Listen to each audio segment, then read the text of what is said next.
Assalamualaikum warahmatullahi wabarakatuh. Perkenalkan, nama saya Wanda Putri Nurika Azaning Rias dengan NIM 20-45732-SV-17769. Saya dari kelompok 5.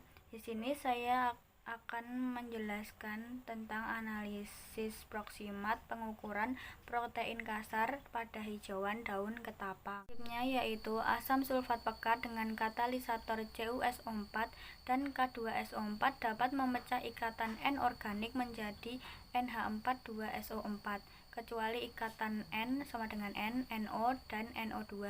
NH4-2SO4 dalam suasana basah akan melepaskan NH3 yang kemudian ditangkap oleh asam borak dan akhirnya dititrasi dengan HCl 0,1N.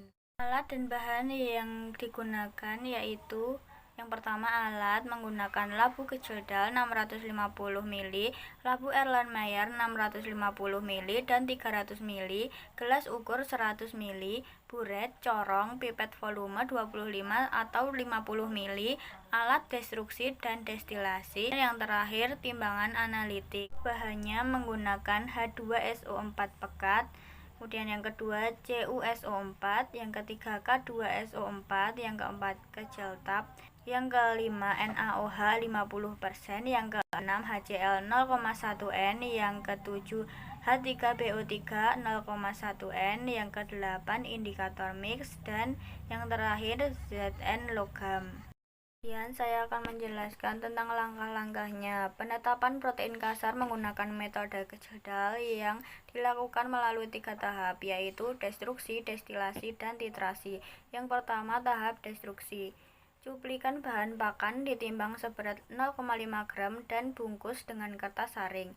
Kemudian siapkan 20 ml H2SO4 pekat dan seperempat tablet keceltap, lalu kemudian masukkan bersama cuplikan bahan pakan ke dalam tabung destruksi yang telah bersih dan kering.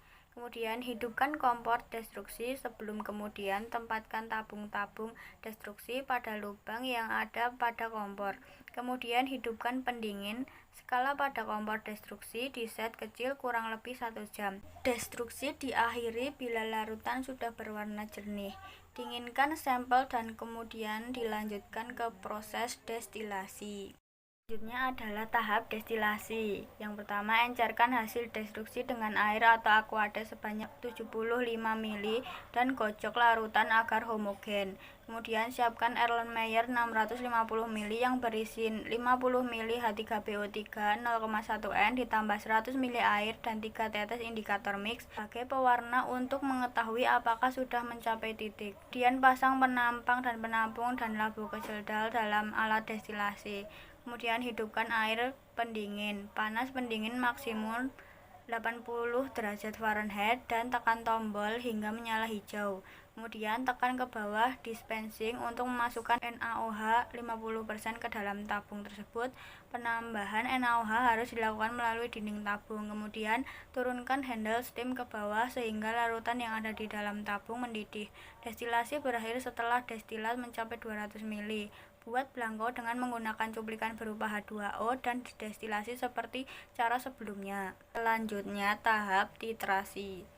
Titrasi hasil destilasi sampel dan belangko dengan HCl 0,1N dengan buret secara perlahan sampai berwarna perak agak gelap. Selanjutnya saya akan menjelaskan tentang perhitungan kadar protein kasar.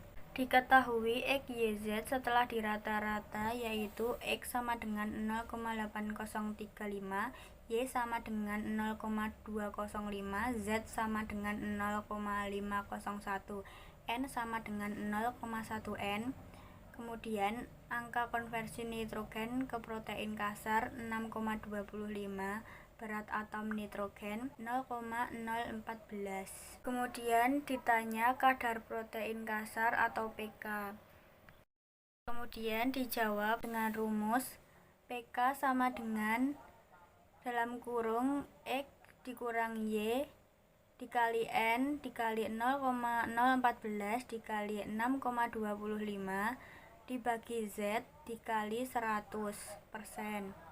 pK sama dengan dalam kurung 0,8035 dikurang 0,205 dikali 0,1 dikali 0,014 dikali 6,25 dibagi 0,501 dikali 100 dan PK hasilnya 1,046%.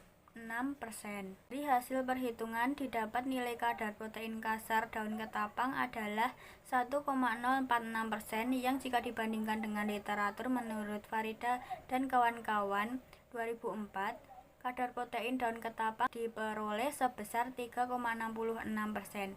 Dari perbandingan tersebut terdapat perbedaan nilainya. Hal tersebut terjadi karena beberapa faktor, yaitu karena faktor lingkungan, suhu, dan tanah dari mana tanaman tersebut ditanam. Dari hasil perhitungan kadar protein kasar daun ketapang dapat disimpulkan bahwa hasil yang didapat sebesar 1,046%. Hasil tersebut berbeda dengan literatur karena ada beberapa faktor yang mempengaruhi seperti faktor lingkungan, faktor suhu, dan faktor tanah untuk menanam tanaman tersebut. Terima kasih, itu saja yang dapat saya sampaikan. Apabila ada kekurangannya, saya mohon maaf. Wassalamualaikum warahmatullahi wabarakatuh.